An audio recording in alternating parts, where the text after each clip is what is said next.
All across the Indian subcontinent, the belief in spirits has existed in the hearts and minds of the people for millennia. Some of the oldest and most established ghost stories come from India, and the most well-known creature in Indian folklore is known as the Bhoot, or Bhuta. The Bhoot is usually the ghost of a deceased person in someone's family. Indian people believe that these spirits linger around after death due to improper burial rituals, a violent death, or unfinished business in their life. They're stuck forever in a state of limbo, not being able to cross over into nirvana or reincarnation depending on that specific Indian tradition.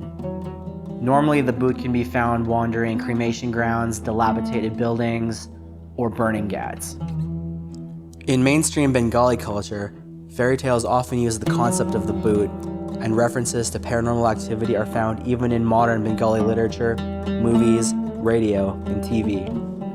This brings us to a man named Inesh, who moved to Canada 25 years ago with his mother Manisha.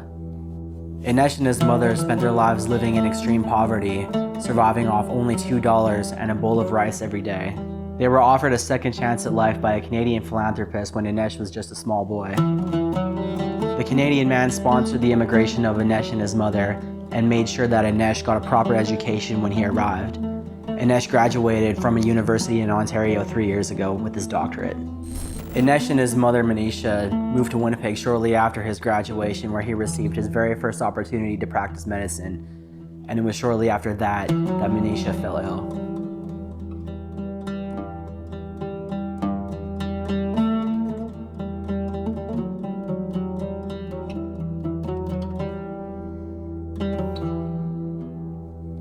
Inesh spent years caring for his sick mother in their small 2-bedroom home. As her condition began to deteriorate, he begged her to take her to the ICU, and she refused. She knew that she was dying, but she wanted to spend her last days at home in her own bed. Manisha passed away a week before Christmas 2020, and Inesh was obviously devastated.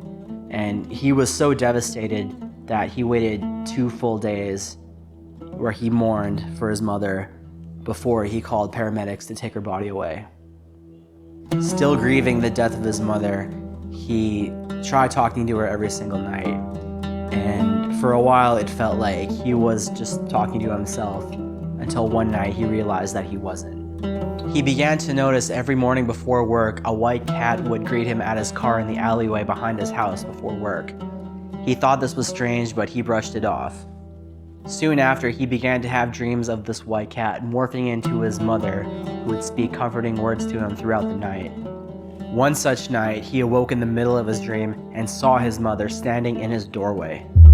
Inesh stared at her, absolutely frozen. She looked real, until he noticed that her feet were facing backwards, and he immediately knew then that he was dealing with a Bhoot.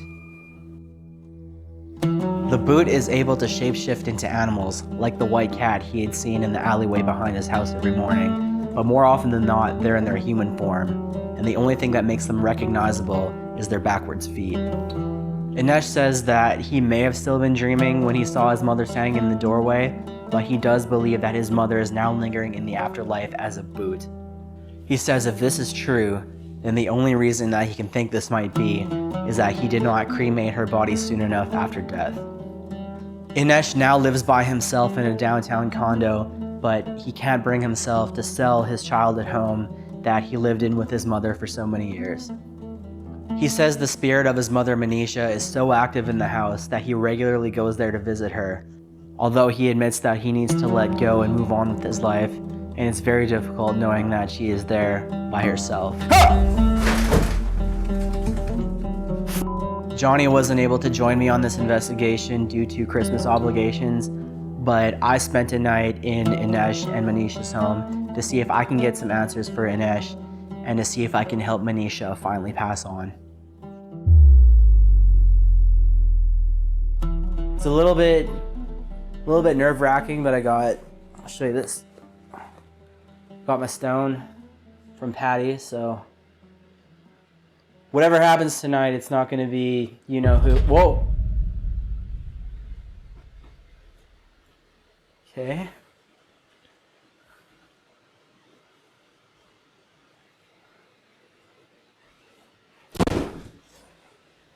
Okay.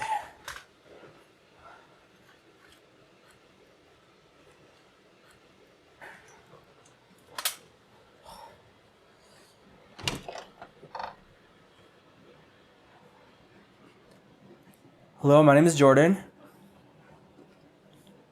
I see you already want to communicate.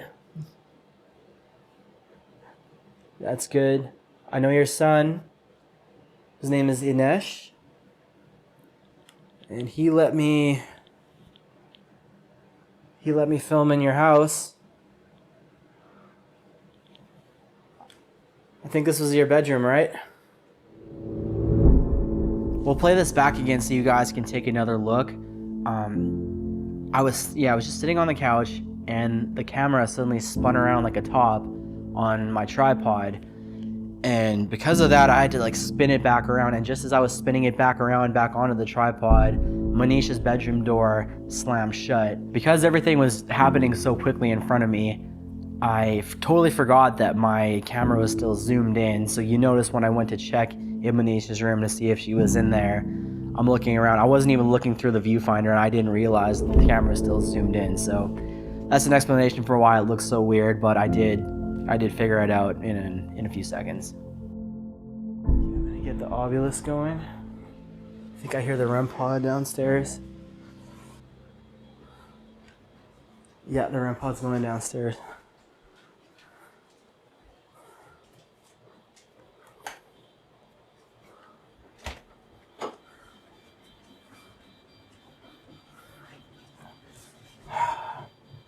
Gotta get this ovulus going. Hello? Is your name Manisha? Scanning.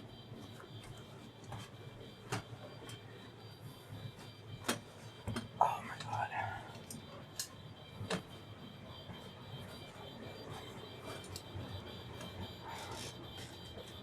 Redlining. Period.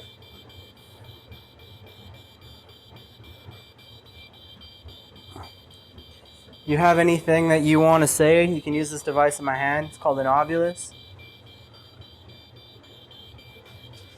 You can let go of this is called a REM pod. You can let go of it now if you like.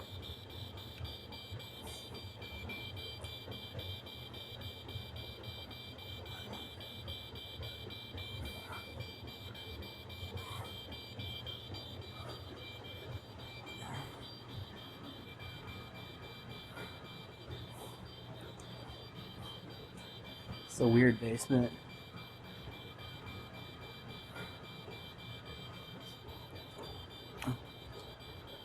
You used to live here with your son, Inesh, right? Or you still do?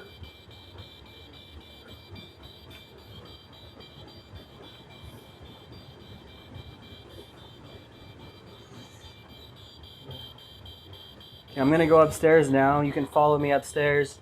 You have to let go of that first.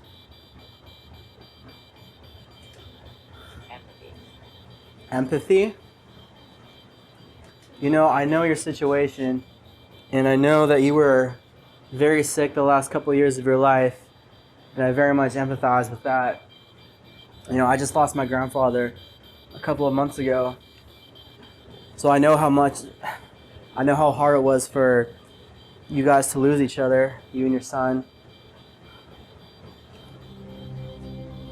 For those of you guys that are new to the channel, I lost my grandfather last month, so I knew that this one was gonna hit a little bit harder for me in this point in my life, but it also made me feel like I could connect emotionally to Manisha a little bit more, because I could empathize with what she's probably feeling and what her son Anesh is feeling and have been feeling for the last year or so. I don't know if that's just something down here making it go off. But I know there was definite activity upstairs.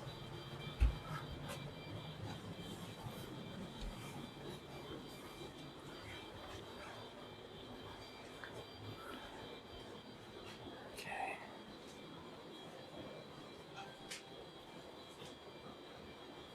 Do you guys hear that? Sounds like all of the REM pods are going off. One upstairs.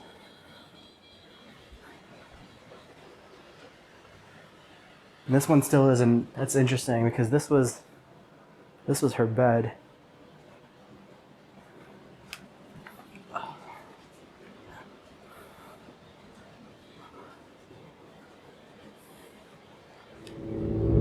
Just as I was about to go upstairs and like check out the loft, you notice like in the footage that I kind of stopped for a second, and that's because I wasn't sure if the door to the loft was open or closed earlier. But Johnny noticed it when he was editing the footage, that door actually had been previously closed, and now it was open with REM pod activity happening upstairs.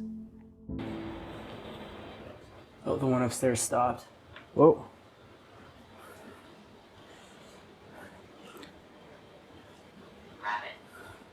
Rabbit? Oh, there was. Hello? Yeah.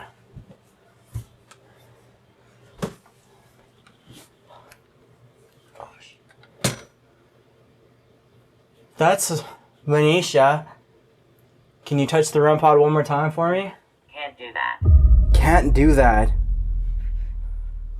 You can't touch the REM pod? I heard you just do it.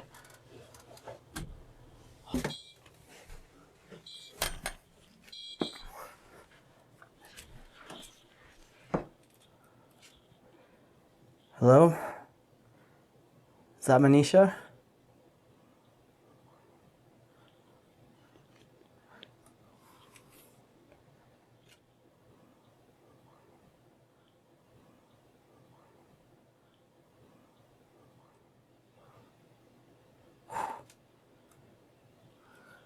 Can you touch it again? Just one time if you love your son? Oh, there it is.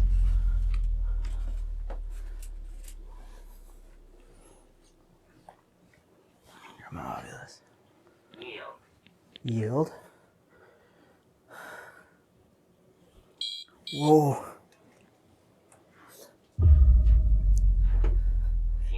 The motion light on the stairs just went off again.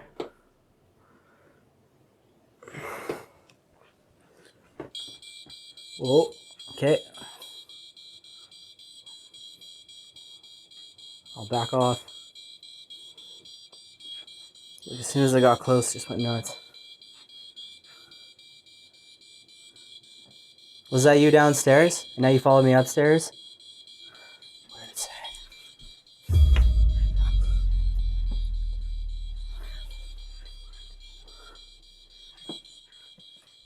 This motion light just went off and on again. Okay, Manisha, you can let go of it now. Please?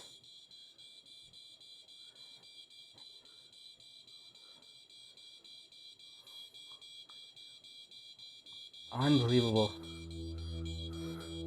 So a really cool feature of this house, and something that was very helpful for me during the investigation, was there was a motion light actually installed on the stairs, and it's pointed directly downwards, and you have to be standing on the stairs in order to set that motion light off. And it had gone off like multiple times while I was just standing upstairs, just trying to communicate using the REM pod. And as that was going on, it kind of got me thinking that maybe if she's setting off the motion light, maybe I can set up our motion balls to see if she wanted to maybe communicate that way as well. So, got a motion ball on top of the stairs. What's that?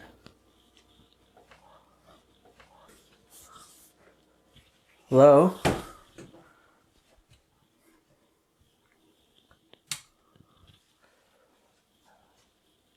Thought I heard something in the bathroom. Manisha?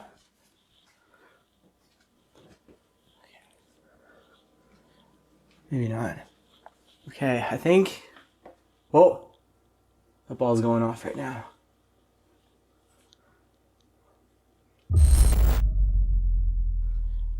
Maybe not. Okay, I think... Whoa! That ball's going off right now.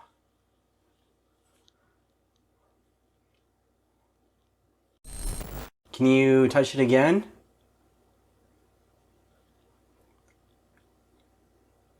Thank you for being active and using the equipment. Manisha, one more time, please. Can you touch the motion ball?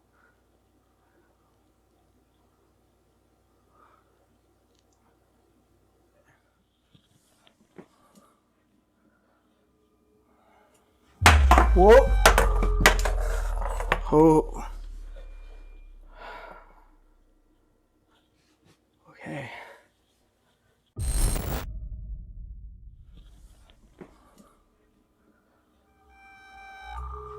Whoa. Oh. Okay.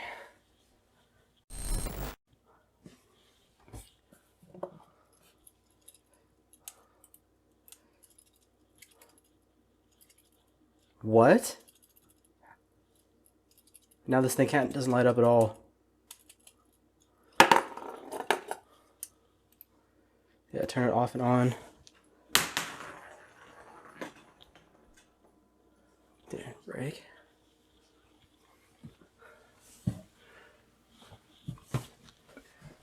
Okay. I think you definitely would rather talk to me up here. It's alright, I'll come up here.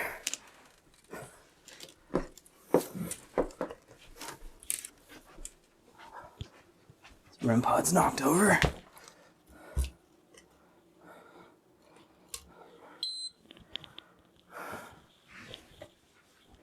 Oh, I heard REM pod downstairs.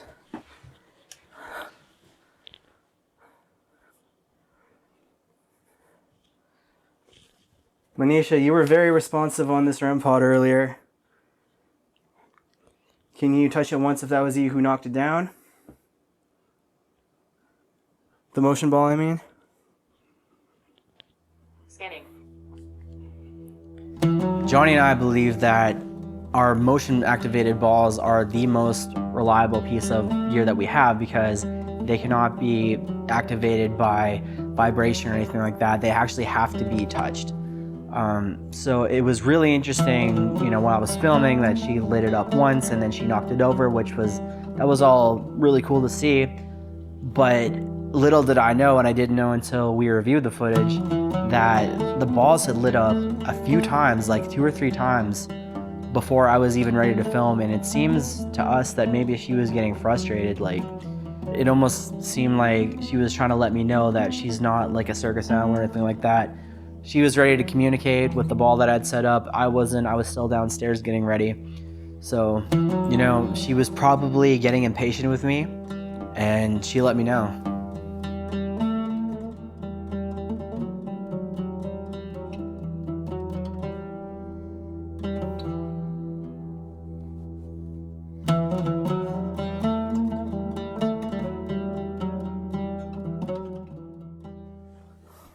You won't.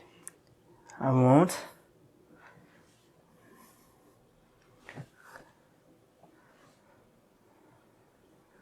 What do you mean? What does that mean?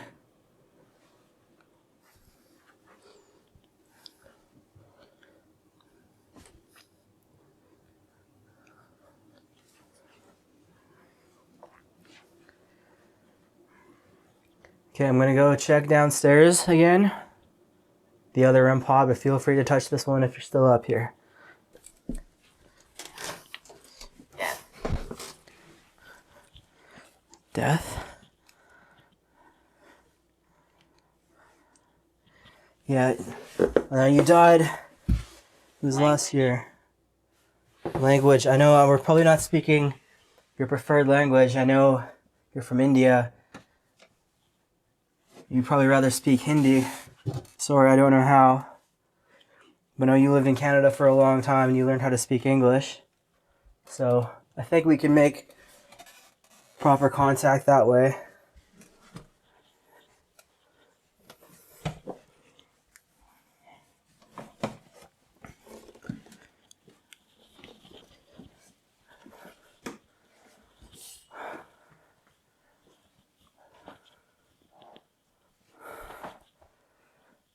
Nick.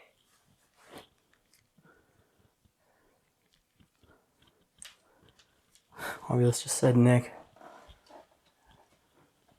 Johnny has a brother named Nick. Ryan.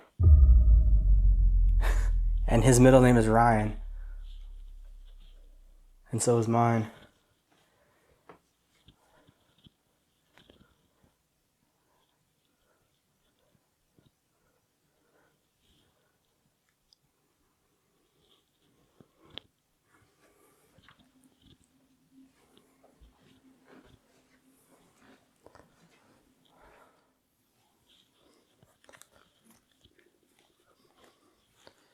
Your son, Inesh, he told me that he thinks that you're something called a Bhoot.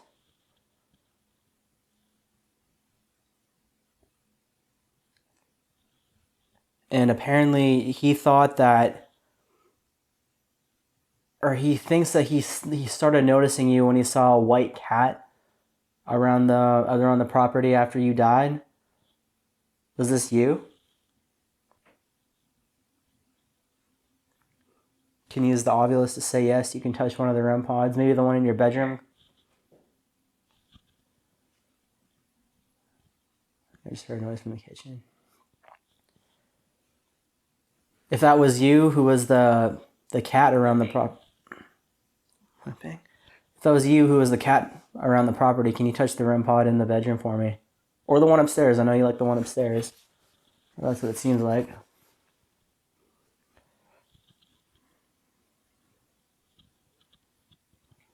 Okay, I've been hearing that sound all night. Do you hear it? It's like a squealing sound, almost like an old belt on an old car or something like that, like a loose belt. Can you tell me what that sound is?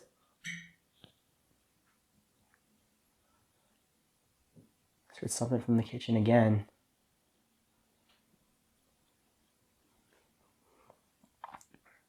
Okay, I'm thinking I'm gonna do a test. I'm gonna lay in your bed if that's all right. I'm gonna have some equipment set up around me, and then maybe we can make better communication that way. Whoa, okay.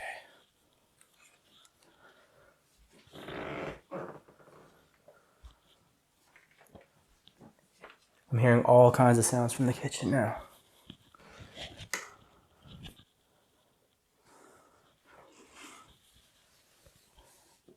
This was not there earlier.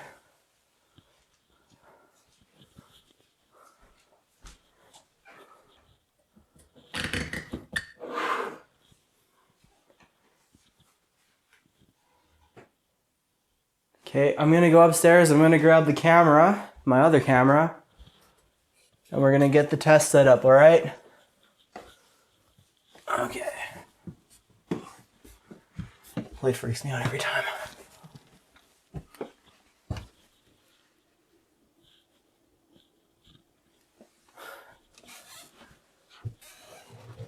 Manisha, did you knock my camera over?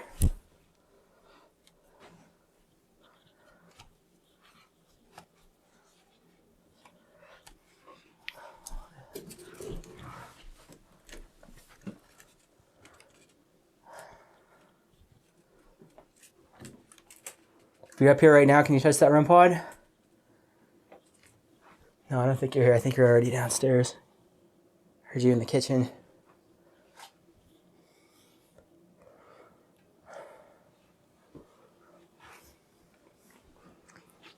Anything else?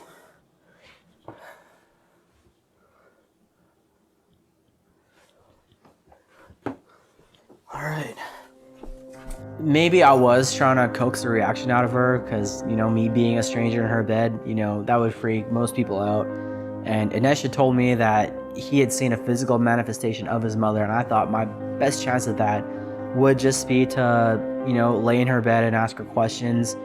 And I can see why some people might say that would be like rude or disrespectful. I really didn't feel it that way.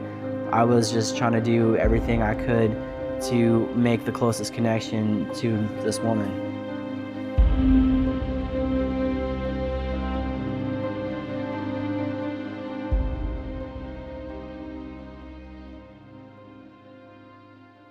Scanning.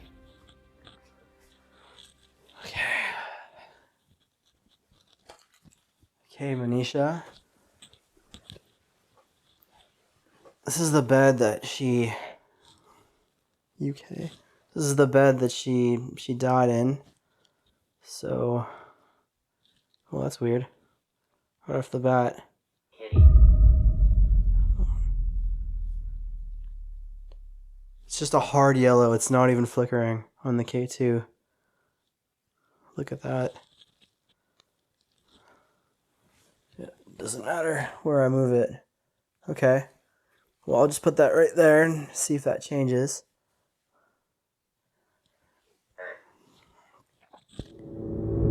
This is something that I can't believe happened. I'm kind of like embarrassed that the ovulus said the word kitty, which is something like super important and super relevant to what Inesh had told me about, seeing the cat near his car in the back alleyway after his mother had passed, and how the Bhoot can transform into animals, and it said kitty. It was super relevant, but I totally missed it because I was so just hyper focused on the K2 meter, which was it was like yellow the entire time, and it wouldn't, change no matter where I moved it.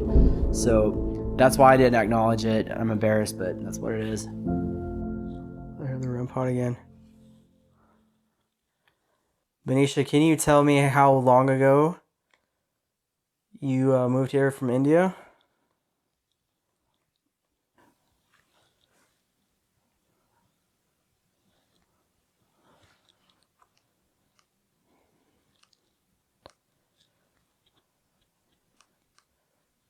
Just quiet now.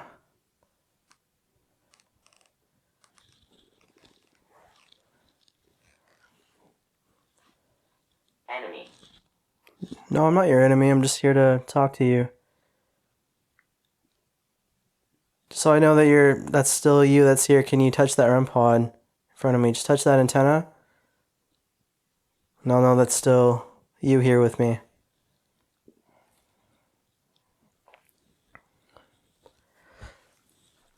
I'm definitely getting a really weird feeling. I'm actually in the bed that she died in.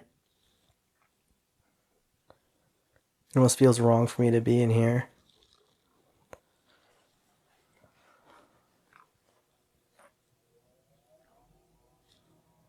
The heat kicked on.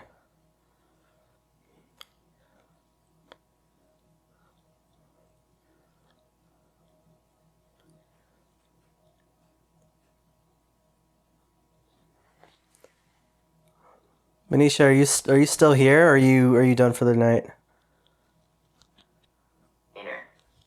Inner? You said that earlier, didn't you? What does that mean exactly?